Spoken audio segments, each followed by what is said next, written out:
بسم اللہ الرحمن الرحیم۔ السلام علیکم ورحمۃ اللہ وبرکاتہ۔ اللہ سے امید ہے کہ عربی سیکھنے والے حضرات اچھے اور خیریت سے ہوگے۔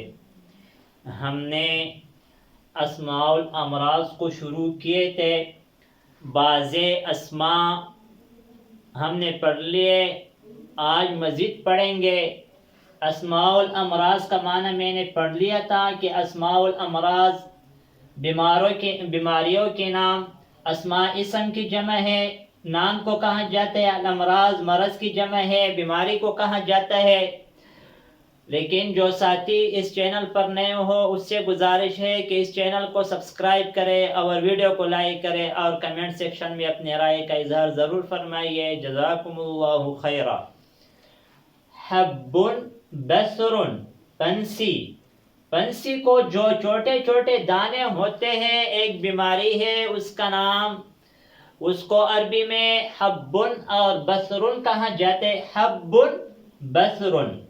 مرض ضغط الدم، بلڈ پریشر کو عربی میں مرض ضغط الدم کہا جاتا ہے۔ آلام العضلات، پٹوں کا درد، پٹوں کا جو درد ہوتا ہے اس کو عربی میں آلام العضلات کہا جاتا ہے۔ آلام علم کی جمع ہے، درد کو کہا جاتا ہے، العضلات عضلتن کی جمع ہے، پٹے کو کہا جاتا ہے۔ حکۃ الجرب، خارش، خارش کو عربی میں حکۃ الجرب کہا جاتا ہے۔ دو لفظ استعمال ہوتے ہیں، حکۃ بھی استعمال ہوتے ہیں، الجرب بھی استعمال ہوتا ہے۔ السل الرئوی، ٹی بی کو کہا جاتا ہے السل الرئوی، السل الرئوی، ٹی بی۔ جذام، کوڑا کا مرض، جو کوڑا کا مرض ہوتا ہے اس کو جذام کہا جاتا ہے۔ رعاف نکسیر، جو ناک سے مسلسل خون بہتا ہے اس کو نکسیر کہا جاتا ہے، اور عربی میں رعاف کہا جاتا ہے، رعاف نکسیر۔ حصاۃ فی الکلیۃ، گردے میں پتھری، جو گردوں میں پتھر وغیرہ ہوتا ہے اس بیماری کو حصاۃ فی الکلیہ کہا جاتا ہے، حصاۃ فی الکلیۃ۔